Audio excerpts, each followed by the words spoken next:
padroeira de um povo a lutar, a gente mineira te quer exaltar, não só lá na serra. Amado irmão, amada irmã, saúde e paz. Por graça de Deus, estamos aqui ao redor da amada Mãe Maria, que nos inspira como discípula exemplar a abrir o coração e os ouvidos para proclamar a palavra e acolhê-la como interpelação que nos ensina, que nos corrige e nos indica o caminho. A palavra divina, meu irmão, minha irmã, ilumina a existência humana e leva as consciências a reverem em profundidade a própria vida, porque a história da humanidade está sob o juízo de Deus. E aqui lembro da confissão teológica de João de Fécamp, um abade, quando ele nos diz, exatamente nos preparando para proclamar esta palavra santa e assim nos interpelar. Ele diz: o justo se salvará a custo do seu terrível exame.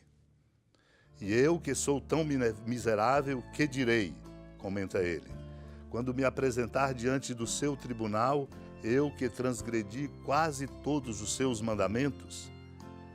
Mas te suplico, Deus Pai, cheio de misericórdia, pelo mesmo juiz eterno, porque aquele que é a vítima da expiação pelos nossos pecados, nos concede a contrição de coração e o dom das lágrimas, a fim de que, chorando sem cessar dia e noite, as feridas da nossa alma, porque esse é o tempo da misericórdia e o dia da salvação.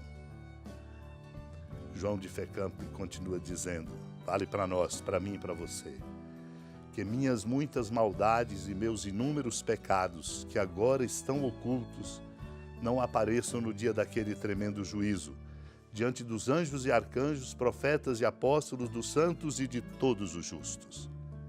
Tem piedade de mim, Senhor, tem piedade de mim.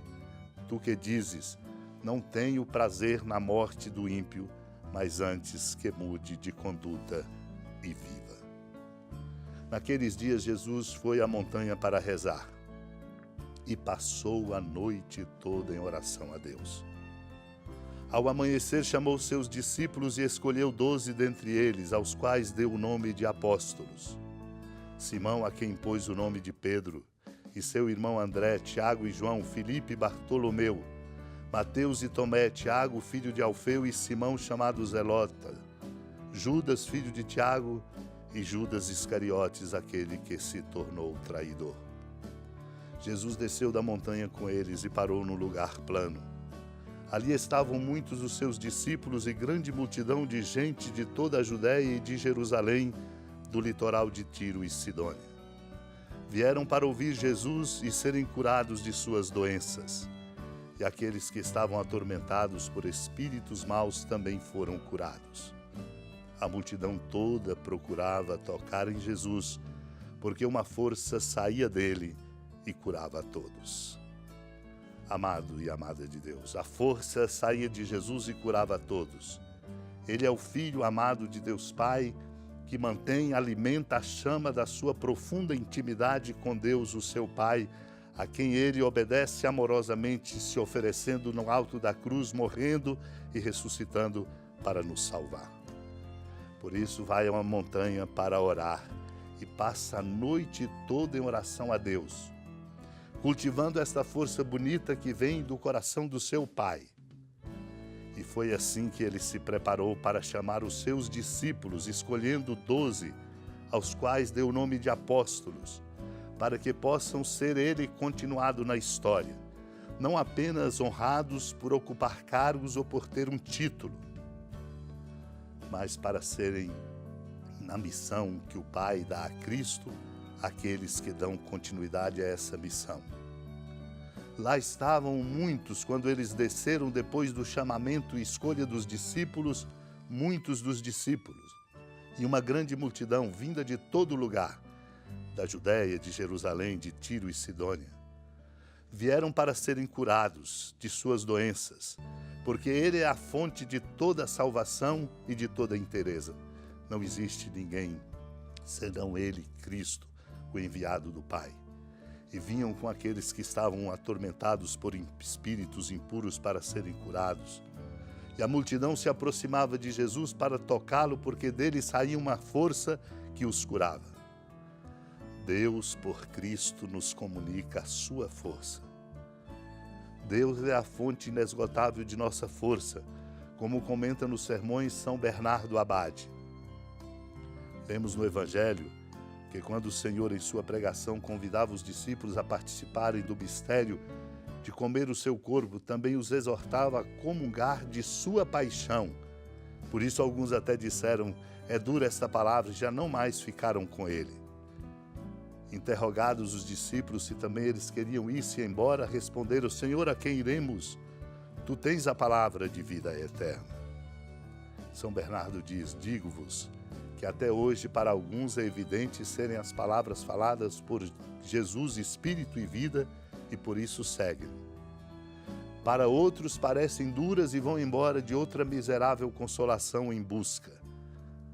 Também nós estejamos de atalaia, prestando atenção, para não nos desviarmos de Cristo e não tirarmos Cristo do nosso horizonte todo dia.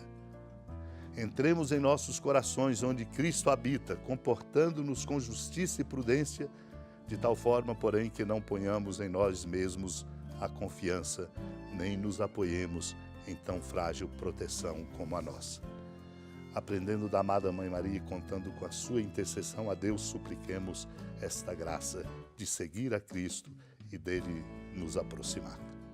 Senhora da piedade, Mãe Virgem do Cristo Deus. Lembrai-vos, ó piedosíssima Virgem Maria, que nunca se ouviu dizer que alguém daqueles que, tendo recorrido à vossa proteção, implorado a vossa assistência e reclamado o vosso socorro, tenha sido por vós desamparado. Animado com igual confiança, a vós recorro, ó Virgem das Virgens, e gemendo sob o peso dos meus pecados, me prostro a vossos pés. Não desprezeis as minhas súplicas, ó Mãe do Verbo encarnado, mas dignai-vos de as ouvir propícia e de me alcançar o que vos peço. Amém. Feliz padroeira de um povo a lutar,